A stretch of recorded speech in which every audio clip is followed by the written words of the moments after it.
Rain came down in a relentless sheet, turning the dirt road into a river of mud.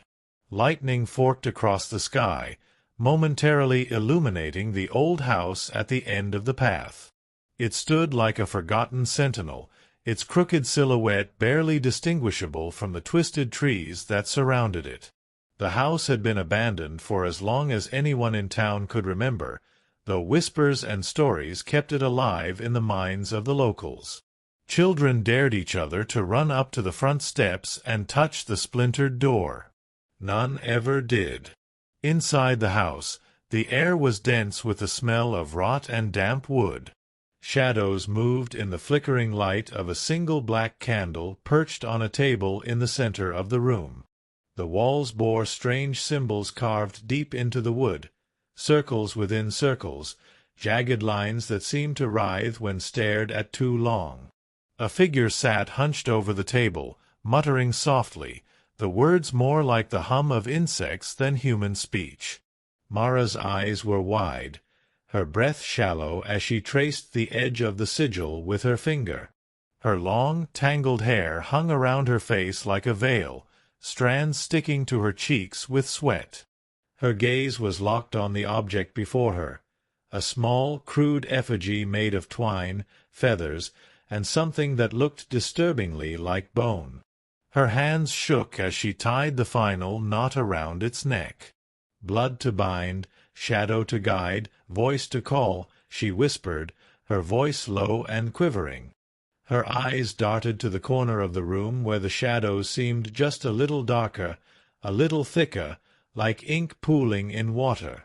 She had never believed in any of it, not really. Her grandmother's old books had always been nothing more than odd relics from a time when people still feared the woods.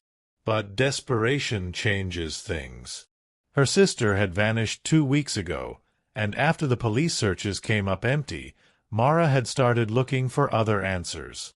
Her fingers hovered over the blade on the table. She hesitated, feeling the cold steel even before she picked it up. Her heart pounded like a drum. The book's instructions were clear. Blood was a price that must be paid. She squeezed her eyes shut and pressed the blade to her palm. A sharp hiss of pain shot up her arm, and warmth spilled over her skin. She let the blood drip onto the effigy, watching as the dark red soaked into the twine. The air shifted. It wasn't sudden, but she felt it, like the room exhaled all at once. The candle's flame flickered violently, and for a brief moment every shadow in the room bent toward her. The hairs on the back of her neck stood on end.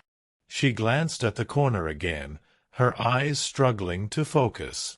Something moved. Not the flicker of light or the sway of shadows, but a movement that had weight, presence. Her breath caught in her throat.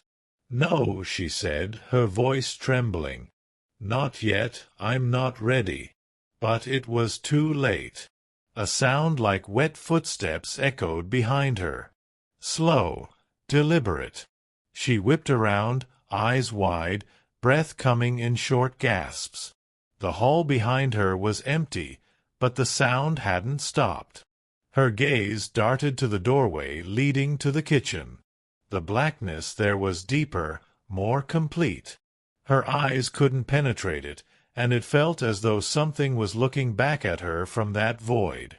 The footsteps grew louder, closer. Her mind screamed to run, but her legs wouldn't move. Her muscles locked in place as if invisible hands had gripped her ankles. Her eyes stayed glued to the doorway, her heart thudding so hard it hurt. Then, from that suffocating black, 2 eyes appeared. Not eyes like hers, but narrow slits of amber light. They blinked slowly, with predatory patience. "No," she whimpered, tears sliding down her cheeks. "This isn't real. It's not real." But the eyes didn't disappear. They moved forward, revealing more of what they belonged to.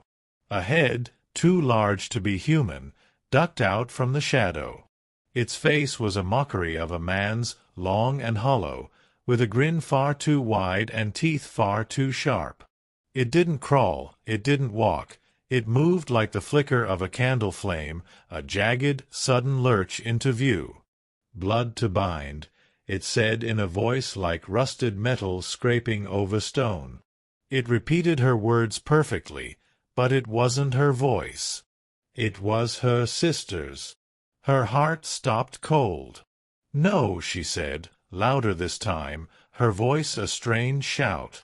"You can't have her. I didn't call you for her." It tilted its head, those amber eyes narrowing, its grin growing wider still. "You called," it said, each syllable stretched out as if tasting them. "The price is paid." Her vision blurred with tears.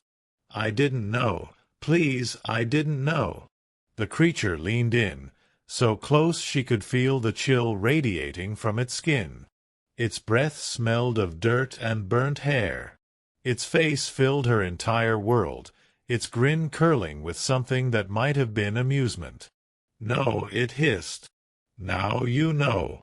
Her scream was sharp, ragged, and cut off too quickly. Silence returned to the house. The candle's flame shrank to a tiny pinprick of light before going out completely. The next morning, the rain had stopped. The forest was still and silent, as if the world itself had paused to listen. Nobody in town noticed the absence of the flickering light in the old house's window, the one they had whispered about for years. No one heard the soft hum of an unfamiliar tune, coming faintly from the woods. But if someone had been close enough, if they had pressed their ear to the broken front door, they might have heard a voice. It wasn't Mara's voice. It was her sister's. And she was laughing. The silence in the house was absolute, the kind that presses against your ears and makes you hear your own heartbeat like a drum. For what felt like an eternity, there was nothing but darkness, an infinite void where time didn't exist. Then something shifted. It wasn't a sound, exactly, but a feeling, a subtle vibration that ran through the walls and floorboards like a pulse.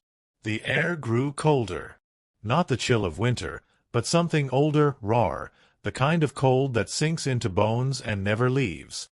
The symbols on the walls, faint and weathered from decades of rot, began to glow a dull red, like embers buried beneath ash.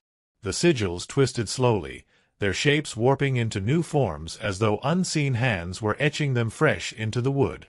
A wet, hollow thud echoed from upstairs. It wasn't loud, but in the stillness it might as well have been a gunshot. Then another. Thud, thud. Steady, like the beat of a metronome. Upstairs. But there was no one upstairs. There hadn't been anyone upstairs for years, not since the house was abandoned. Thud, thud, thud. The sound grew faster, more urgent. Heavy footsteps, not the slow, creeping kind that hinted at caution, but something that moved with purpose. They crossed the ceiling, moving toward the stairs. Each impact made the old wood groan in protest, the sound of strained nails and splintering wood.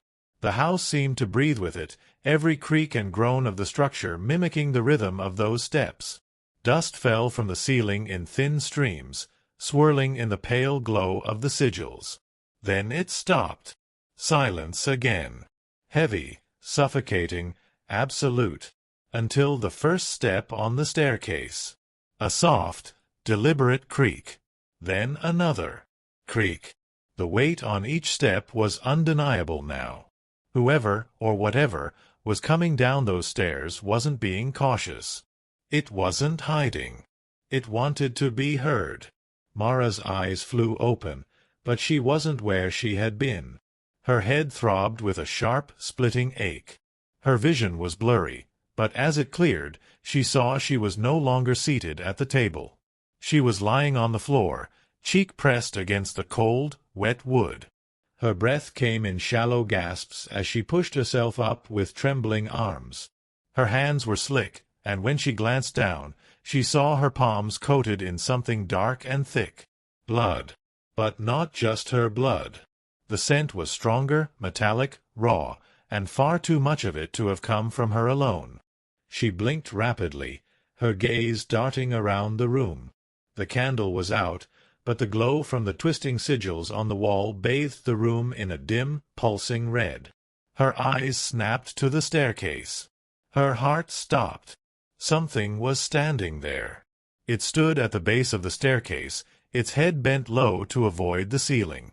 It was taller than it should have been, easily 7 or 8 feet, but its limbs were wrong. Too long, too thin, like branches stripped of bark.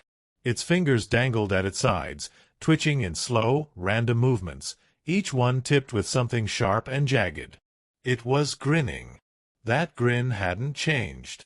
It stretched across its face with no regard for anatomy, its eyes still those narrow amber slits filled with cold, calculating hunger. "Mara," it whispered, the voice not its own. It was her sister's voice again, soft and familiar. "You left me in the dark." Her breath hitched. Her legs scrambled beneath her, trying to push her backward, but she only succeeded in sliding a few inches across the slick floor. "No," she gasped, shaking her head violently. "You're not her. You're not." The thing cocked its head, smile twitching as though trying to hold back laughter. It took a step forward, and its foot came down on the floor with a wet crunch that made her stomach turn. She smelled it then, rotting earth, damp wood, and something sour and meaty. Its head tilted further as it took another step forward, and she heard a soft pop from its neck, like a dislocated joint snapping into place. "Not her," it said with a mock gasp of surprise. It crouched low, arms stretched wide, fingers brushing the floor. "But I remember everything. I remember the woods. I remember calling for you, screaming for you." Her hands covered her ears. "Stop it! Stop it!" she shrieked, squeezing her eyes shut. Her sister's voice didn't stop.